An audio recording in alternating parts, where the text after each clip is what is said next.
digitaljamsessions.com. Hello everyone, it's Mookie once again. Welcome to Digital Jam Sessions, the tech podcast hosted around the world about all things gaming and engineering and science and audio and virtual and immersive spaces. I've got a very, very, very, very special guest today that I'm very excited about.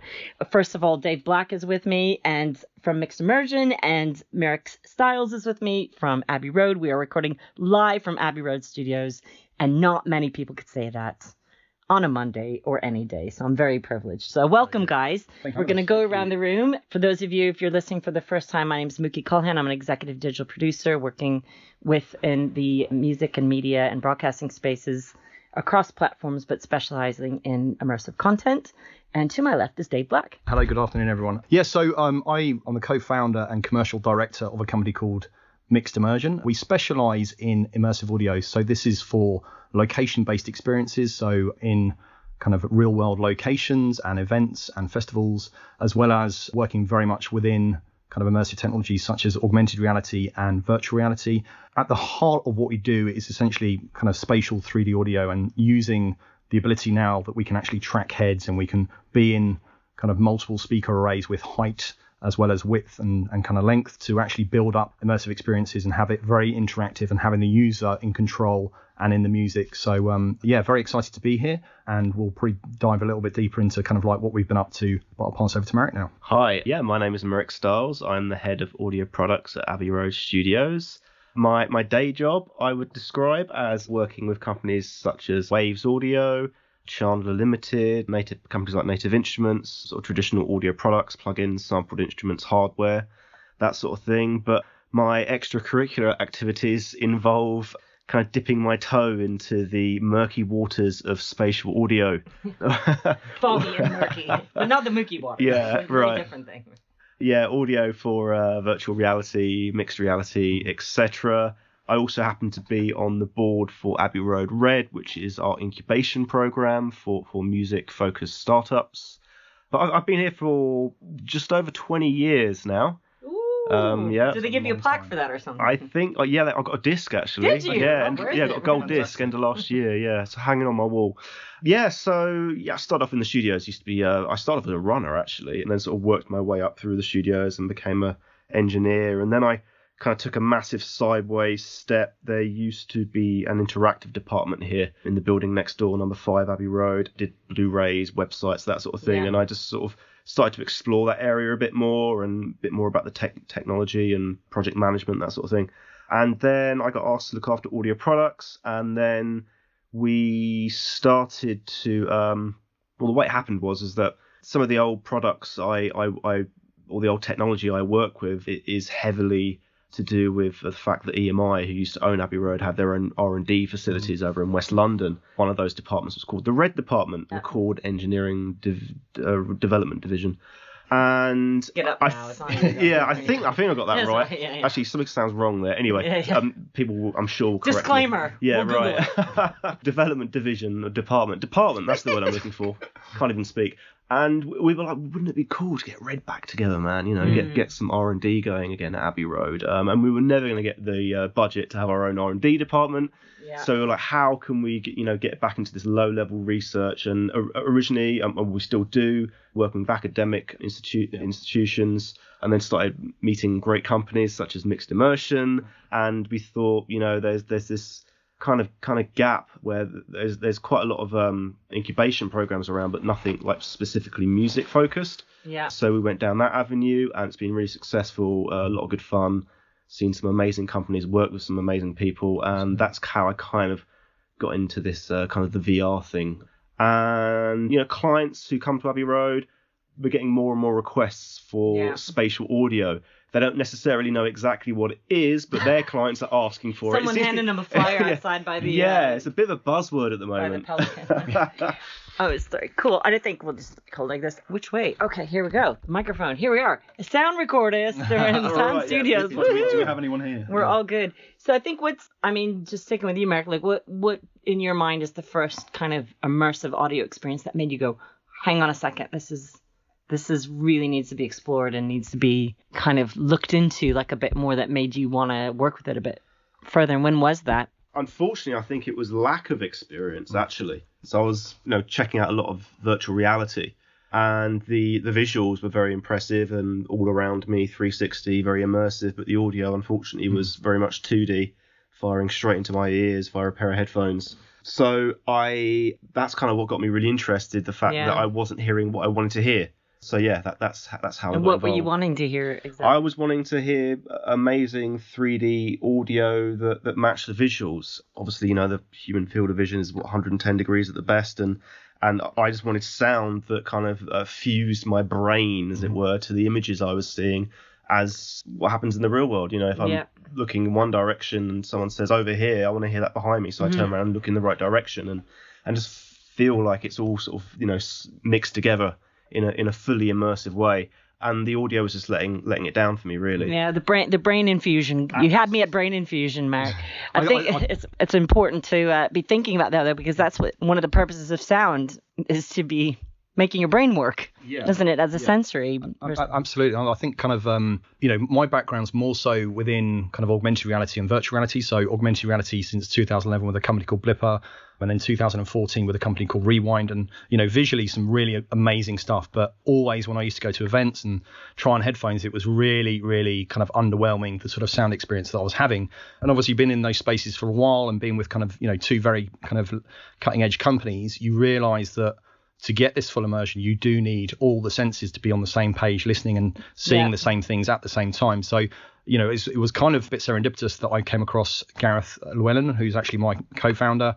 He's got a background of mixing in 3D within cinema, which never really quite worked because you're always focusing on a 2D screen in front of you. So you don't really want kind of guns and dogs barking behind you because it takes your attention. In general, no. Yeah, no, absolutely not. But more so in a cinema, you don't want that sound emanating from behind or above or around you because it's distracting to that medium. However, in VR, it's very much the perfect environment for that sort of surround 360 3D sound. So doing that over kind of home release for Blu-ray and also cinematic, Gareth was kind of like one of the leading characters in that sort of charge forward. So getting together with him and understanding that there is this sound available, but it's not quite in VR yet. Most of the sound coming into the VR sector is coming from people who design games, which is great and it's fun. But when you're storytelling or when you're mixing music, you need that next level of kind of mixing and understanding about kind of the emotive connection of those sources. So film, what's the soundtrack for something that's scary or something that's romantic that gets you kind of like emotively charged? And with music as well, how do you get that cross in a way where it doesn't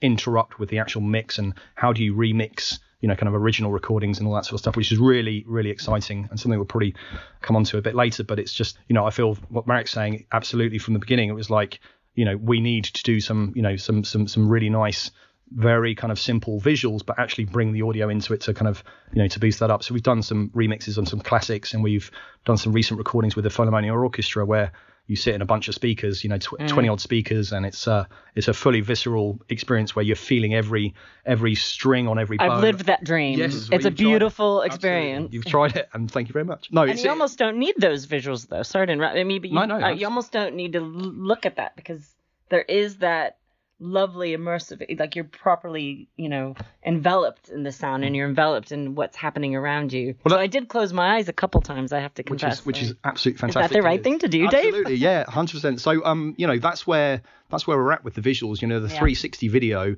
is not quite up to the stage where obviously 3D audio, done in the right way, it's actually quite developed, and it's actually for the senses, it's more easy to pick up on those sounds where they're kind of positioned, 20 foot to your left is the pianist, 20 foot to your right is the harp, and everything in between is strings and brass, and that visceral element of being able to kind of pick out the independent sound sources around you is really kind of key to that sort of to spatial audio in general. Absolutely. Yeah, absolutely. So you've touched on some of the things that inspired you and like a little bit of your background. So let's kind of bring it up to speed of what are the developments you've seen in the last like 5 years roughly. Let's have a proper geek out here in sound and engineering and spatial audio and 3D audio and the three-dimensional elements that come with immersive audio. I think for me, the biggest development is, spatial audio has been around since, Fantasia was the mid-30s, I think, and that was the first time I think there were multiple speakers in a cinema for a film. Yeah. So, the spatial audio as such isn't anything new, and certainly Abbey Road has seen spatial audio develop over the years with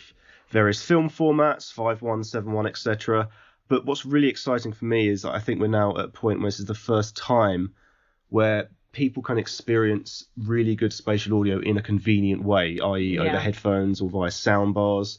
Whereas before, it was very much an audiophile thing. You had to set up multiple speakers in a dedicated room, expensive amplifiers, all this sort of stuff. I mean, people were doing it, but it wasn't mass consumer, I would say, because it was a massive stepping stone. It wasn't convenient. Whereas now, you can get great experiences over headphones or via soundbars, and it kind of just makes it easier for the consumer to get to that spatial audio and get to that experience. And Dave? Yeah, absolutely. Well, with do you have anything to add to that, Dave? Yes, a little bit. I think kind of the the background with in particular Blipper, which was using kind of a mobile phone to navigate an environment and actually look at objects placed in a real world. So augmented images mostly, but there were some sound executions that we had at the time, but very, very, very basic. I think kind of the ability now with phones and the technology that's involved in those sorts of AR, VR technologies, which is all, trackable via gyroscopes and kind of accelerometers, and having the ability for these small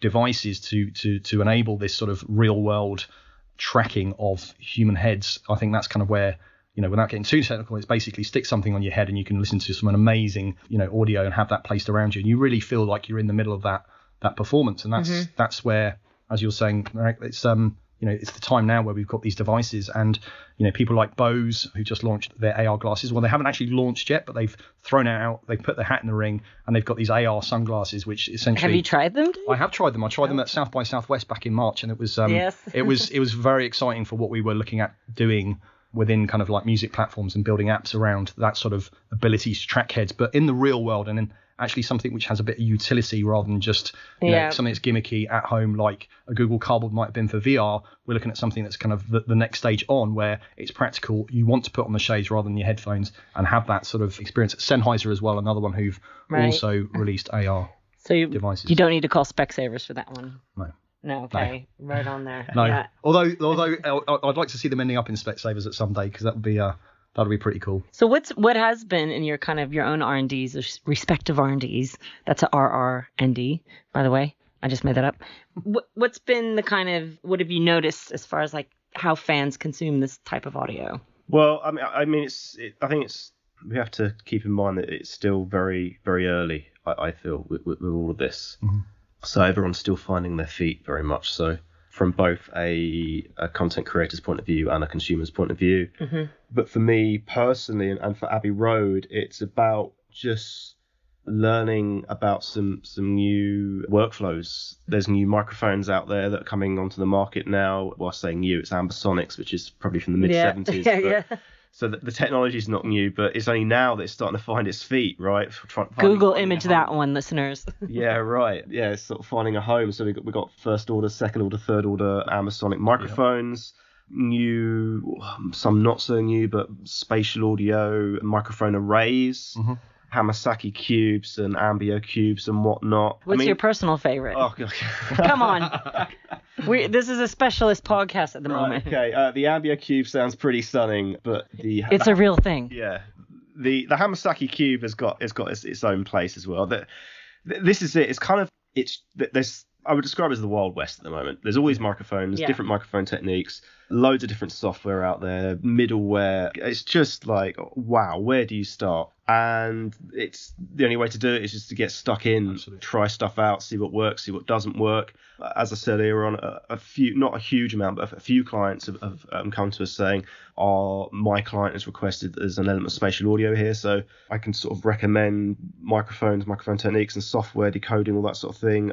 I'm not saying what I'm doing at the moment is absolutely right and absolutely correct, but I think everyone's in the same boat, right? We're just sort of working and we were chatting about this before we started recording. Is like it is at a nice kind of cusp of something really cool happening in the consumer side of things, which you just mentioned, loads of stuff here. But it does kind of start with us in a production element. So what are the new toys coming in here that can be regurgitated out? But it's a bit of a kid in a candy store if you're into that kind of thing. And I think it's an interesting space where like an average person won't really be looking for the gadget just yet. An average person will not. is Yeah. what we find. So when that average person gets an average person, I say you're all beautiful people, by the way. When somebody that's not in the industry, in a production industry, I suppose, that's not able to go to conferences and try out new tech or get demos or work inside a bigger company to get that kind of stuff, replacing that Google Cardboard kind of thing, like making it a mass audience. Maybe the places that are starting to gain momentum, like these kind of VR immersive arcades, things that you see in museums. So I'm sure in your productions respectively, you're finding you're able to showcase your work with products and projects that, will be in a science museum or any other museum or this DOOT atmosphere. And, are you finding your businesses catering to more of the mass market? So yeah, I think it's a really, really good point when you talk about kind of location-based experiences. I touched on it earlier, but for anyone to try out VR at the moment, it's still quite elitist to have like a really, really good VR experience. The HTC Vive still, which is one of the headsets, which is one of the leading headsets, attaches to your computer. And the computer you need is going to be in excess of kind of £1,500. The headset itself is in excess of £500. So not a lot of kind of gamers and people who may buy a PlayStation or an Xbox will look to kind of pay that sort of money. There are headsets like the Sony PlayStation, which is a bit more affordable. Just a personal preference, I'd say it isn't quite as immersive because it's not quite fully closed on your head and it's a little bit cumbersome. And then you've got the mobile devices as well, which don't have the kind of the flexibility of moving around in an area. So the whole, as we're talking about these technologies, you've got to be quite agnostic about what you want to do and where you want to deliver these. But if you're putting it into a location-based experience in an environment, as you say, better be good. It better be good. But the good thing is about those, they're typically funded. So if you're doing something at the Science Museum, or we do a lot with the Philharmonia Orchestra, and those guys really kind of know how to get the best for their best for their pound, because they have to work with people like the Arts Council and their reputation's on the line as big as yours is. And they put thousands of people through these things as well, which is fantastic. And just to carry on that point with the Philharmonia, they have people of 60, 70, 80 years of age who are absolute passionate fans of the Philharmonia, and they would never really dream of knowing what virtual reality is. But however, you just say put on these goggles, they put on the goggles and they're center stage in front of one of the world's leading conductors in a performance that's just absolutely kind of amazing and just really kind of heartfelt, and they come out of it and some of them are really visibly crying for good, but they're kind of coming out of it because you kicked them, Dave. That was it. I was turning screws on their thumbs while they were in there just to get that effect of crying in the background. But that's the sort of stuff where people go there and they're not necessarily VR gaming fans, but they're passionate about that sort of content. I think that's really key as well when we're talking about music. What is the VR performance that you're doing in music, if it is going to be a visual based thing as well. And once cinema started off as a kind of like a location based experience, people used to go and watch the news, they watch sporting events, and then after time, decades and decades, people would actually go and buy a TV and stick it in their front room. They had one channel, but now we've got hundreds. And that's the progression of kind of, large screen format to small screen format at home. We now watch on mobiles and tablets. The same with gaming and arcades and bowling alleys, Space Invaders, Double Bubble, kind of these old fashioned kind of arcade games, which we knew we could never afford to have in the house. But actually that came to prosper, and we had Nintendo and Sega, and, the story lives on from that. So I think we're at a point now where people have looked at those previous technologies. We have the ability to have those kind of smaller, head fixed devices, but still people haven't had the content bit of going somewhere and communally sharing that. But the VR arcades are coming now. The kind of the more installation based stuff at museums, at festivals, that's all coming as well. So that's where I think it's kind of at the moment where we need more people to get a headset on and experience really, really cool stuff. But you've hit the nail on the head. It's about content. And it's about good content, and also thinking about the location based stuff. That's where you're going to get your adapters with people that have never experienced it before, because they're going to a location, whether that's a festival or a science center, and that's going to be, they're there for a reason because they chose to walk in, they chose to pay for their ticket or a membership to go see this. So that's a bonus for them to be having this experience. Like a great example of, I went with my parents to the Museum of Science and Industry when I went back home to Chicago a couple months ago, and inside of it was a VR experience. My mom wouldn't want to get on because she thought she was going to be sick, and my dad did a little bit, but then he could still close his eyes and still have a good sound experience. And I thought that was an interesting part, so I used them a bit of guinea pig. So sorry, Mom and Dad. But I think it is about maybe not waiting for that opportunity for you to get commissioned or asked about something, you're looking for, oh, hey, Alton Towers would be a good idea, or the O2 would be a good idea, or something here, or, I think it's inventing some places, and where's the opportunity? Yeah, I mean, these kind of the social VR experiences, that they excite me. I think the whole concept's really cool. People going out as a group of friends, have a VR experience, then go out for a meal afterwards and talk about it. Like you would go to see a film or what have you. Yeah. I think there's been some great ones recently. The Star Wars one at the Westway. That's good. That was really good. They've got Mario Kart at the O2 now as well. I know. Let's go. Should we all have like a team day out? Absolutely. Yeah. Some real bit of research. What was the one you guys did over in East London? I thought that was really cool. Oh, right. The Somni, which is a massive theatre performance. Yeah. So, you sort of get in a room and with other people, have a VR experience. And it takes you to another dimension. There's no, without a shadow of a doubt, but there's still, it's not someone locking themselves away in a room somewhere in their own little world. You're still having an experience with other people, which is really exciting. I think we're going to see a lot more of it. It's going to get better and better, and the sound is just absolutely key to making that experience as good as it can be. So let's quickly catch up on the other element of social, of virtual reality, augmented reality, everything like that, which is actual social. So thinking about your alt spaces VR and collaboration with audio. Have you starting to see this take shape, like within Red or your own engineering worlds? Yeah, right. I mean, it's like multi-user, multiplayer, real-time collaboration. I mean, in terms of tools, I know Dear VR are looking into creating mixing for VR in VR, sort of object-based mixing. I've experienced not theirs, but similar applications. It works quite effectively, It's great just to be able to grab the kick drum and just like place it wherever you want around you, or bring it right up to your face, or have it far away. That'll start to kick into gear, I think a lot quicker than we think, especially with the game engine, with your Unreal or Unity, like more and more things getting made in real time and collaborative efforts. But I think where something is lacking is, that audio collaboration, I think.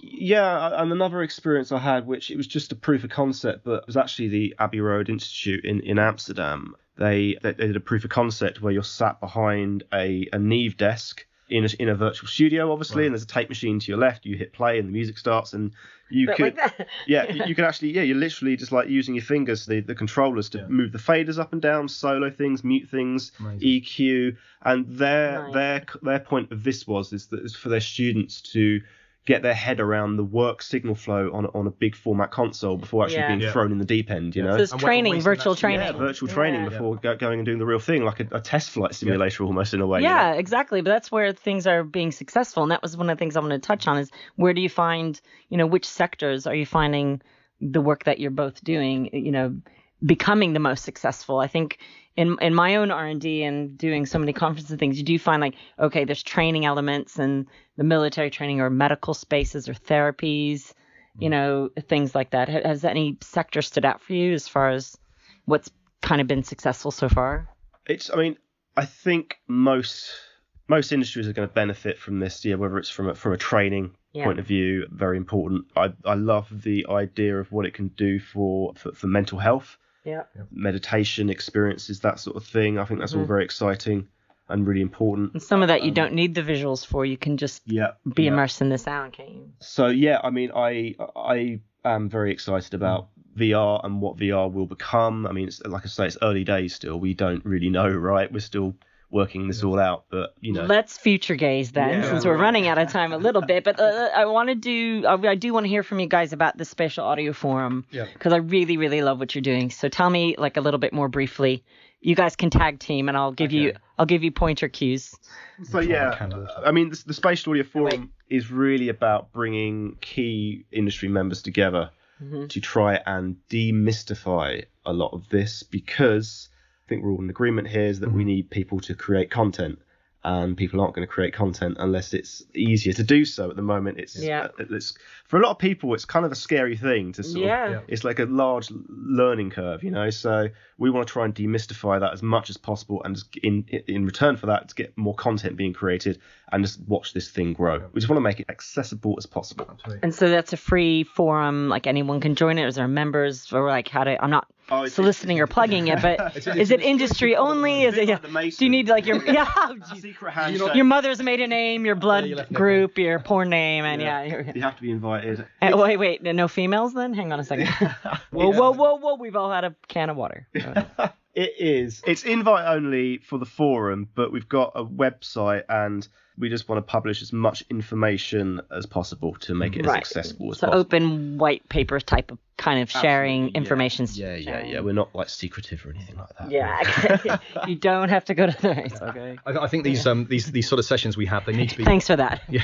These sessions we have need to be quite controlled because it's obviously, we go on for a good 3+ hours. We could be in there for 6-7 hours just chatting through. What the hell is going on in these forums? It's incredible. Like once you actually start lifting the lid on this, but this is. And this is an actual forum, by the way. This is not a web forum. Yeah, no, this is people. This is like. So leading on for the gamers out there. So leading on from what Mirek was saying about kind of the Wild West and this being a whole open, vast landscape of different technologies from hardware through to recording equipment through to kind of software, how you actually mix it, what you're mixing that in, how you're delivering it in a VR experience. Obviously that's a game engine, AR as well. So like how are you putting kind of performances in the real world by using kind of AR kit and AR core, which is very important. Absolutely, Google and Apple's kind of offerings. I think kind of the point with that is there's a lot of smoke and mirrors about, and I think kind of this is where VR and AR suffers massively. It's the understanding between what the difference of those two are, but then when we're trying to come in and we're trying to create an industry around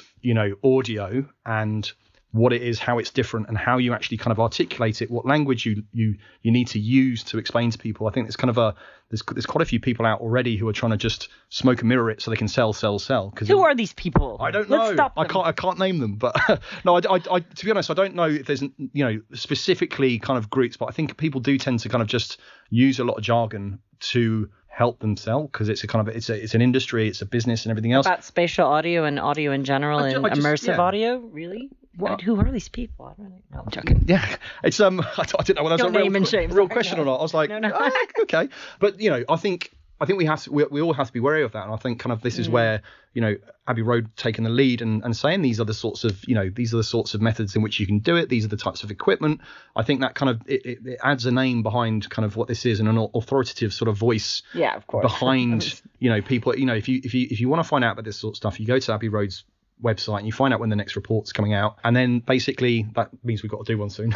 Yeah. Sorry about that. It's that sort you of have thing. 3 days, Dave. Yeah, but you just find within kind of new industries, people look at new tech. How can I get into it? Yeah. And they say, okay, well that looks like it might be a good industry, so they come in and then it's people will always try and share what they know, and if I love it. I think it's brilliant what you guys are doing, and I want to make sure everybody knows about it. So we'll be tagging it. So let's talk about a little bit of that future tech kind of wrapping up here. Like, what are the exciting things coming up in Red, and what have you seen, particularly in your product world, offline, online, personal, and business wise? Yeah, I mean, especially with Red, because you guys are doing some really cool stuff with a lot of exciting innovators. Yeah, there's so much exciting sort of technologies that just coming out, like difficult to keep on top of it sometimes. I mean. One of the latest companies we've taken on board to the incubation program is a company called Broomex, and they have a 3D projector, it's taking VR out of the goggles into a room. Yeah. So again, it's the kind of social side of it. You're not locked away on your own little kind of devices attached to your face. Is it a bit igloo-like where you can? It's amazing. It works in most rooms, most sizes, square rooms. It's really cool, and you can control the viewing angle from your phone. So you can pan around. It's like a VR experience, but it's outside of the goggles. So yeah, we're just seeing a lot of really interesting technology. But that one excites me. That's a cool one. And what would be your ultimate? Let's future gaze here. What would be your ultimate? Well, completely. Wow, this would blow me away. Pair of glasses. Right. Sunglasses or visual glasses. It's no more than that. And that would be AR, VR, and integrate audio? Everything, and audio as well, So just something that is, at the moment, I mean, okay, like I say, it's early days. We've got these things strapped to our face in many cases. Obviously, in 10 years' time, we're going to look back and laugh at those and go, oh, we have those things attached to our faces, like big VCRs. Remember when we had heads? Oh, my God. We're kind of talking to ourselves. It's going to get more and more convenient, and it's going to become easier and less obstructive to people. It will just happen without people thinking about it. Right. So I think one more future gazing thing, and then we're going to end this shortly with I totally agree the on big the question. Yeah, I totally agree on the kind of the glasses element. Magic Leap launching a couple of weeks ago, getting kind of mixed reviews, but I think there is still a lot of positivity about kind of where they're heading and what they're going to be doing. I truly believe that kind of, what Microsoft did with kind of home computing, that these guys will probably do the same with kind of AR in the future and leading that industry and saying, here's what's possible. Not necessarily leading, but at the moment they're out there without an Apple rival or a Google rival, piece of hardware. So it's kind of like fun, baby. Yeah. But it's that's all coming. We know it's all coming, and it's like there's no absolute proof that there is, but we all know in the industry that this stuff's being kind of manufactured behind closed doors. So that's definitely going to come. But also just adding in the senses and being really kind of observant about kind of a storytelling experience or kind of like an interactive kind of learning or just really cool experience is having your sight, your smell, the sound, everything, and your haptic feedback across your body, feeling everything, every touch, every kiss, whatever in the future is going to be really heightened by all the senses being kind of like aroused at the same time. So I think that's quite exciting, and the kind of uses for that is going to be really cool. I agree 1,000,000%, but that's why you're brother from another mother. Yeah, and we agree. We get a lot of this stuff. Yeah, I mean, for me, I wanted to touch on like that use of haptics and this company Ultra Haptics and how you can create immersive sound out of the air and elements like that, which is I know possible.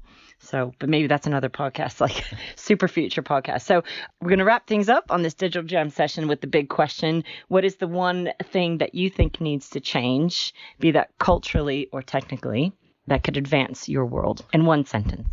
Personalized HRTF modeling over a pair of headphones. It makes a big difference having your own personal HRTF for your sound playback over binaural. At the moment, it's not particularly easy to do, but that will get sorted out. But the moment that becomes like a convenient, quick, easy thing, then I think that will change people's perception of what spatial audio can be overnight, pretty much. I love that answer. That's a brilliant answer. Cool. Sorry, that wasn't one line either. That was a bit. Okay, bit it was a really. It was the answer. It was the answer I was expecting from you, Marek. It was still one sentence. So that was cool. And what about you, Dave? The one thing that you think needs to change, be that culturally or technically, in one sentence? It's not that far away from what Mirek was just saying. Using the HRTF and adding trackable technology within the headphones. So, the gyros and accelerometers I mentioned earlier, having those in every pair of headphones so that people can turn their head and look up and look around and have objects placed outside their heads rather than, as we typically listen to music, it's kind of inside your head, it's stereo. In my opinion, I think it's let's go culturally. I'll back you on those technicals and raise you the technicals with more businesses and educational elements and companies investing and putting their budgets into showcasing the technology. So we're going to wrap things up by choosing the social handle of your choice on how everyone can find you. Starting with you, Marek. Social media, are you on Twitter? Dave will go. Okay, Instagram, go for it. Yes. Yeah. So Marek.styles. Right on. And Dave? At Mixed Immersion. And you can Twitter. But it's also the same for, I think it's the same for Instagram as well. So yeah. Okay. And you can always find me at Mookie Approved. You know where to find me anyway, guys. Okay. Thank you so much once again. Thank you, Dave. Thank you, Marek. Thank you, Abbey Road Studios, for hosting us. And we'll see you next time. Thanks. Thanks very much. Cheers. If you enjoyed this content, don't forget to subscribe and review. And follow us on Twitter at Digital Jam Ltd. Thinking of starting your own podcast? Why not speak to the GL Pro UK team? They handle all of our podcasting service needs. Tell them that Digital Jam Session sent you and you'll get 10% off your first order. Find out more at www.glpro.co.uk. digitaljamsessions.com